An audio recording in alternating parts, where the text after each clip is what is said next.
सोचिए दोस्तों, अगर टीम इंडिया का हेड कोच ही सवालों के घेरे में आ जाए तो माहौल कितना गर्म हो जाता है। और ठीक यही हाल इस वक्त गौतम गंभीर का है, क्योंकि बीसीसीआई उनके हालिया बयान से बिल्कुल खुश नहीं है और ये मामला कहीं ना कहीं आगे बड़ा रूप भी ले सकता है। भारत की साउथ अफ्रीका के खिलाफ टेस्ट हार के बाद गंभीर ने कोलकाता की पिच का खुलकर बचाव किया था, जबकि टीम इंडिया बुरी तरह लड़खड़ा गई थी और चौथी पारी में सिर्फ 93 रन पर ही ढेर हो गई थी। उन्होंने कहा कि यही पिच हमने मांगी थी और यही हमें मिली, इसमें कोई दिक्कत नहीं है, बस हमने अच्छा नहीं खेला। लेकिन बोर्ड के अंदर ये बात कई लोगों को चुभ गई, क्योंकि लगातार टेस्ट हार और बल्लेबाजों की खराब फॉर्म के बीच ऐसा बयान टीम मैनेजमेंट की तैयारी पर सवाल खड़े करता है।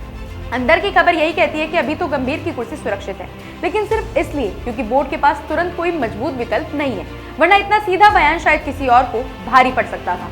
बोर्ड के आला अधिकारी साफ इशारा कर रहे हैं कि असली परीक्षा T20 वर्ल्ड कप 2026 में होगी और अगर टीम इंडिया घर में ही फ्लॉप हो गई तो कोचिंग स्ट्रक्चर में बड़े बदलाव शुरू हो सकते हैं। मुद्दा सिर्फ कोलकाता की काली मिट्टी वाली पिच का नहीं है, बल्कि इस पूरी टेस्ट सीरीज में भारत की बल्लेबाजी का बिखराव, गुवाहाटी की रेड सॉयल पिच पर संघर्ष और तैयारी की कमी ने चयनकर्ताओं और बोर्ड की बेचैन कर दिया है। वही गंभीर का कहना है कि विकेट बिल्कुल वैसा था जैसे टीम चाहती थी, तकनीक, धैर्य और टेम्परामेंट को जांचने वाला। लेकिन सवाल ये उठ रहा है कि अगर पिच वही थी जो टीम ने मांगी थी तो फिर टीम ऐसे क्यों ढली? क्या बल्लेबाजों की तकनीक में कमी थी? क्या तैयारी गलत दिशा में जा रही थी? या फिर टीम मैनेजमेंट का प्लान ही सही नहीं था? इसी दौरान असिस्टेंट कोच सितांशु कोटक गंभीर के बचाव में उतरे और बोले कि गंभीर सिर्फ क्यूरेटर की रक्षा कर रहे थे, वरना सारा दोष उन्हीं पर आ जाता।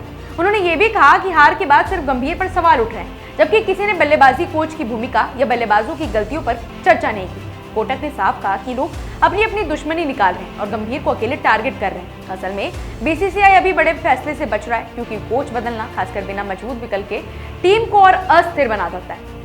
ऊपर से बोर्ड इस वक्त टेस्ट क्रिकेट में भारत की गिरती पकड़ को लेकर एक व्यापक समीक्षा करने की तैयारी में है, जिसमें गंभीर और चीफ सेलेक्टर अजीत अगरकर दोनों शामिल होंगे। लेकिन इंटरनल टोन यही बताती है कि सब कुछ अभी के लिए ठीक है, क्योंकि इंडिया अब लंबी व्हाइट बॉल सीरीज खेलने जा रही है। इस दौरान ये देखा जाएगा कि गंभीर कैसे टीम को हैंडल करते हैं, कैसे स्ट्रेटेजी सेट करते हैं और कैसे बैक टू बैक मैचों में टीम के प्लान को मजबूत बनाते हैं।